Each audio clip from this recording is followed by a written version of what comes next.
अस्सलाम वालेकुम मेरी प्यारी सी यूट्यूब फैमिली, कैसे हैं आप सब। उम्मीद है आप सब ठीक होंगे, खुश होंगे और मज़े में होंगे। मैं भी बिल्कुल ठीक हूँ। और यहाँ पे बच्चों को मैंने स्कूल वगैरह भेज दिया था और यहाँ पे मैं नाश्ता बनाने लगी थी। और यहाँ पे हुसैन इतना रो रहा था कि मेरे से अंडा ही नहीं सही बनाना। मतलब मैं डालने लगी और उसका छिलका भी साथ ही उसके अंदर गिर गया। और ये देखिए बहुत मुश्किल से मैंने निकाल लिया था। शुक्र है कि अंडा जो है ना वो मैंने धोया हुआ था। और यहाँ पे इसमें मैंने नमक डाला हल्का सा, और साथ में रेड चिलीज़ डालूँगी मैं, थोड़ी सी बिल्कुल। और जब बच्चे रो रहे हो ना तो काम बहुत मुश्किल हो जाता है। आसान सा काम, यहाँ पे देखिए मेरे से अंडा ही नहीं सही बन रहा था ना, क्योंकि वो बहुत ज़्यादा रो रहा था इस टाइम। क्योंकि हम लोग नाश्ता करने लग जाते हैं, मामी बना देती है ना तो हम लोग कर लेते हैं। लेकिन आज मेरा ना बिल्कुल भी दिल नहीं कर रहा था पराठा खाने को, ना ही मक्खन वाली रोटी खाने को। तो फिर मैंने सोचा कि मैं ना अपने लिए अंडा और ब्रेड बना लेती हूँ। तो लेकिन इस टाइम पे मुझे लग रहा था कि क्यों मैंने सोचा ना।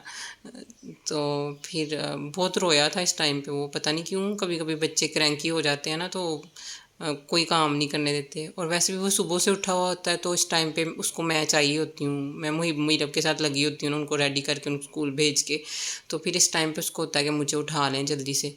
तो फिर मैंने जल्दी जल्दी नाश्ता बना लिया जैसे तैसे करके ना। तो फिर मैंने उसको उठा लिया था और फिर चुप हुआ था वो। यहाँ पे मैंने ना हल्का हल्का देसी घी लगाया है ब्रेड पे ना, और बाकी जो वही ऑयल बचा हुआ था ना उसमें मैंने इसको हल्का हल्का सेक लिया। मुझे ना थोड़ी क्रिस्पी पसंद है ब्रेड, तो इस तरह फिर मैंने उनको कर लिया थोड़ा।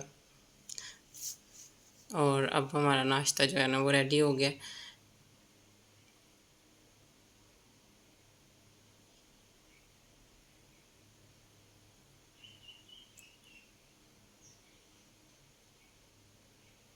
यहाँ पे देखिए वो रो रहा था, मैंने कोई चिमटा वगैरह कुछ भी नहीं पकड़ा, हाथ से ही लगी हुई हूँ। और जब बच्चे रो रहे हो ना फिर कुछ भी समझ नहीं आता। और यहाँ पे जी हमारा नाश्ता जो है ना वो रेडी हो गया। और पहले मैंने उसको चुप कराया था, फिर हम लोगों ने नाश्ता किया था। यहाँ पे देखिए थोड़ी थोड़ी चाय ठंडी भी होने लग गई थी। और वो इतना रोया था कि उसने तकरीबन आधा गिलास पानी पिया था। दुख भी होता है ना जब बच्चे रो रहे हों, लेकिन बस ये ना माओ के साथ तो ये होता ही है ना, उन्होंने काम तो करने ही होते हैं। और यहाँ पे फिर मैं और हुसैन ने मिलके नाश्ता किया था। और हुसैन को ना मैं चाय में डिप करके देती हूँ, तो फिर वो जो है ना स्लाइस जो है वो नरम भी हो जाता है, वो आराम से खा लेता है। इस टाइम पे मैं इसको फीडर नहीं देती ना, जब उठता है तभी देती हूँ, बाद में नहीं देती, ताकि ये ना मेरे साथ नाश्ता कर ले। कभी कभी मुहिम मीरब के साथ भी कर लेता है। तो जब नहीं दिल करे तो फिर मेरे साथ कर लेता है। यहाँ पे नाश्ता वगैरह हम लोगों ने कर लिया, काम शाम कर लिया हुसैन को सुला के। तो दोपहर में फिर मैं आई थी किचन में, लेकिन हुसैन भी पीछे ही उठ गया था, पता नहीं आज उसको क्या हुआ हुआ था। तो यहाँ पे ना हमारे पास लेफ़्ट ओवर सालन पड़े हुए थे दो तीन, तो हमने कहा हम लोग तो वही खा लेंगे, लेकिन बच्चे नहीं खाते, बड़े तो खा लेते हैं ना रोटी के साथ सालन वगैरह। तो फिर मैंने मुहिम मीरब के लिए ना मैंने सोचा मैकरोनी और सैंडविच बना देती हूँ। ये मेरे पास फ्रोज़न वेजिटेबल पड़ी होती है, मैं ना कट करके फ्रीज़ कर लेती हूँ। तो उनको मैं फ्राई करती हूँ, उसमें मैंने अदरक का और लहसुन का पाउडर डाला है एक एक पिंच के जितना। और यहाँ पे मैंने वाइट पेपर डाली है हाफ़ टी स्पून के जितनी। और ये सिरका मैंने डाला है 1 से 2 टेबल स्पून ना। और इनको अच्छे से फ्राई कर लेंगे हम। और 1 टेबल स्पून सोया सॉस डालूंगी अभी मैं। ये देखिए मैंने सोया सॉस डाल दी है इसमें। और एक पिंच के जितना नमक डाला मैंने इसमें। और मैक्रोनी जो है ना वो थोड़ी सी स्पाइसी अच्छी लगती है, इसमें मैंने तकरीबन हाफ़ टी स्पून जो है ना वो रेड चिलीज़ भी डाली हैं। अगर आपके पास ब्लैक पेपर हो तो वो भी डालें, हमारी जो है ना वो ख़त्म हुई हुई थी तो फिर मैंने रेड चिलीज़ ही डाली इसमें। लेकिन इससे भी बहुत मज़े की बनी थी। और इसमें ना मैंने 3 टेबल स्पून के जितनी केचप, जो चिली गार्लिक केचप होती है ना, वो डाली थी मैंने। अच्छे से हम इसको फ्राई कर लेंगे। और ना मुझे सिरका थोड़ा सा कम लग रहा था, फिर मैंने 1 टेबल स्पून जो है ना वो और डाला। और मैक्रोनी में ना मेरे बच्चे ज़्यादा वेजिज़ हों ना तो वो नहीं खाते ना, वो फिर इजीली निकाले जाते हैं साइड से। तो फिर मैंने ना थोड़ी सी इसमें से निकाल के ना मैंने सोचा कि मैं सैंडविच में डाल दूँगी। और मैंने मैक्रोनीज भी बॉयल करके डायरेक्ट इसमें डाल दी थी मैंने।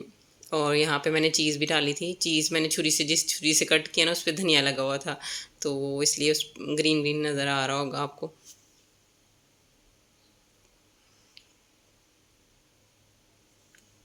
यहाँ पे मैं थोड़ी देर के लिए ना चीज़ को मिक्स होने के लिए मतलब चूल्हे पे ही रहने दिया था।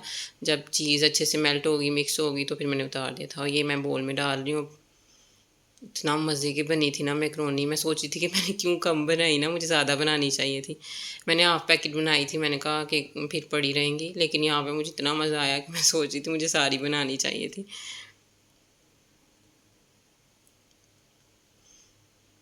और यहाँ पे मैंने बोल में डाल दिए। बच्चों के आने का टाइम हुआ था ना, तो फिर मैं जल्दी जल्दी कर रही थी यहाँ पे।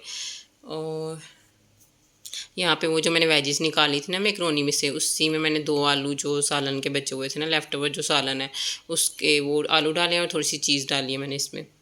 और मायोनीज़ भी इसी में डाल दी और केचप भी डाली है मैंने इसमें, और वाइट पेपर डाली है और नमक डाला है और चाट मसाला डाला है। अपने जायके के हिसाब से आप लोग डाल सकते हैं। मैंने हाफ़ हाफ़ टी स्पून डाला है, थोड़ा थोड़ा, ज़्यादा नहीं। और यहाँ पे मैं लगा दूँगी स्लाइस पे। और मैंने सोचा था कि मैं ना उसमें सैंडविच मेकर में बनाऊँगी, लेकिन लाइट चले गई थी इस टाइम पे। फिर मैंने सेक लिया था फ्राई पैन में ना इनको।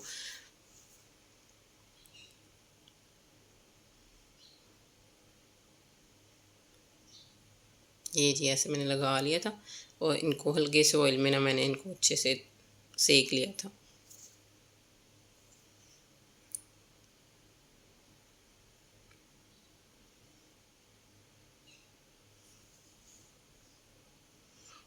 पता नहीं क्यों बच्चों को ना मुझे आम फूड देने में पता नहीं क्या होता है। खुद मैं खा लेती हूँ, लेकिन बच्चों के लिए ना कुछ स्पेशल ज़रूर।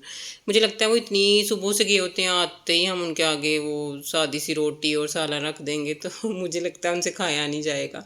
तो इसलिए फिर ना जब वो आते हैं तो उनके लिए मैं ज़रूर कुछ ना कुछ स्पेशल बनाती हूँ, ताकि वो खुश होकर शौक से खा लें।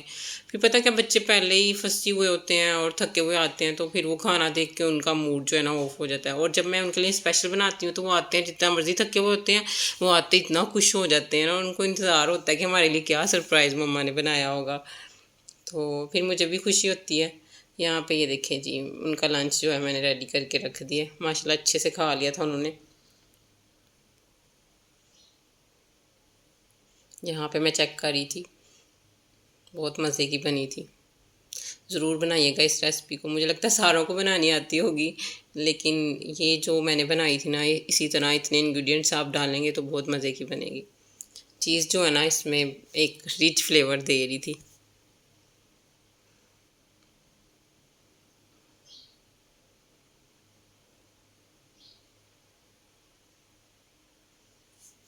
और हम लोगों ने दोपहर भी और रात को भी हम लोगों ने वो सालन, मसर का सालन था, आलू पालक का सालन था।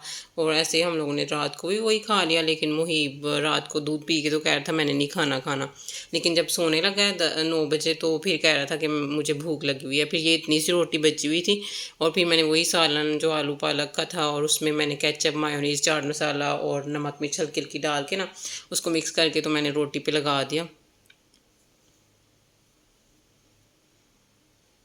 और थोड़ी सी मैंने जो पिज़्ज़ा चीज़ होती है ना उसको, वो भी मैंने इसके ऊपर लगा दी थी। क्योंकि अगर मैं उसको सादा ये वाली रोटी ओवन में गर्म करके और सालन साथ दे देती तो वो एक बाइट भी ना लेता। और जब बच्चे मुझे एक दफ़ा कह देना सोते हुए कि हमें भूख लगी है, और फिर मुझे नींद नहीं आती अगर मैं उनको ना कुछ दूँ, तो फिर मैं उठी थी उसे हालांकि हालांकि इस टाइम भी मुझे तंग कर रहा था, मैंने उसको उठाया हुआ था। लेकिन फिर मैंने इसके लिए ना ये बनाया, मैंने चीज़ लगाई ऊपर, ओलिव्स लगाए। और फिर मैंने इसको माइक्रोवेव में रख के ना 3 मिनट के लिए तकरीबन, चीज़ ताकि अच्छे से मेल्ट हो जाए, तो फिर मैंने इसको दिया था। बहुत शौक से इसने खा लिया था। और इसके जो रोटी के किनारे हैं ना वो मैंने उतार दिए थे, क्योंकि वो थोड़े थोड़े मुझे सख्त लग रहे थे, और वैसे भी मुहीब ने इतनी ज़्यादा खानी नहीं थी। तो फिर मैंने उतार के, तो ये देखें कितनी प्यारी लुक आ गई थी ऐसा लग रहा था जैसे पिज़्ज़ा है। ये देखें जी, माइक्रोवेव में रख के तो मैंने चीज़ मेल्ट कर ली थी। देखिए और प्यारी शक्ल आ गई थी इसकी ना। और बहुत मज़ा आया था, मैंने भी 1-2 बाइट्स खाई थी। उम्मीद है आपको मेरी वीडियो अच्छी लगी होगी। अच्छी लगी है तो लाइक करें, शेयर करें और चैनल को ज़रूर सब्सक्राइब कीजिएगा। अल्लाह हाफिज़।